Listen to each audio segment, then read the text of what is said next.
దైవజనులు ఏసన్ గారు వాళ్ళ గురుగారితో పాటు ఒక మీటింగ్కి వెళ్తున్నారంట. గురుగారు అంటే మనకి సేవ నేర్పిన పెద్ద ఆయనతో పాటు మీటింగ్ ఎక్కడో వెళ్ళాలి. త్వరగా రమ్మంటే బయలుదేరి అన్నగారు బయలుదేరుతున్నప్పుడు వాళ్ళ గురుగారు బైబిల్ తీసుకున్నారు, కానీ ఆయన బైబిల్ తెచ్చుకోలేదండి. నీ బైబిల్ ఏది అని అడిగారంట. అయ్యా, వాక్యం చెప్పేది నీవు కదా, వాక్యం చెప్పేది నీవు, నాకెందుకు బైబిల్ అంటే, అప్పుడు దైవజనులు చెప్పారంట, నీవు వాక్యాన్ని మోస్తే వాక్యము నిన్ను మోస్తుంది. స్తోత్రం చెప్పండి అందరు గట్టిగా. హల్లెలూయా. యేసన్న గారిని అమెరికా తీసుకెళ్ళింది ఎవరండి? దేవుని వాక్యం. యేసన్న గారిని కెనడా తీసుకెళ్ళింది ఎవరండి? దేవుని వాక్యం. యేసన్న గారిని సౌత్ ఆఫ్రికా తీసుకెళ్ళింది ఎవరండి? దేవుని వాక్యం. యేసన్న గారిని జపాన్ తీసుకెళ్ళింది ఎవరండి? దేవుని వాక్యం. వాళ్ళ బంధువులు ఉన్నారని, రక్త సంబంధికులు ఉన్నారని వెళ్ళలేదండి. దేవుని వాక్యం, వాక్యాన్ని ప్రకటించడానికి కోసం వెళ్ళారు. ప్రపంచ దేశానికి వాక్యం యేసన్న గారిని పరిచయం చేసింది. ప్రపంచ దేశానికి ఆ వాక్యమే ఒక వంతెనగా మారి తీసుకెళ్ళింది.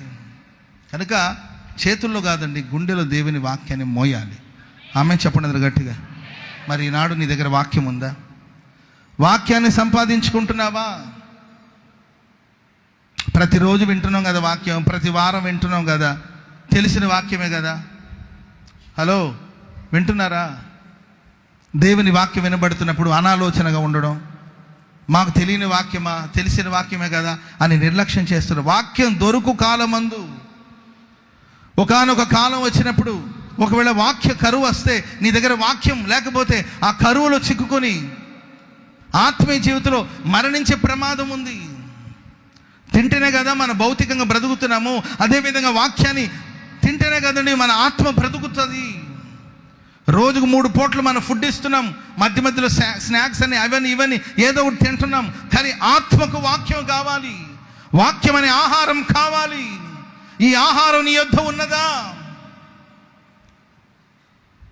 ఆషేరునొద్దనా శ్రేష్టమైన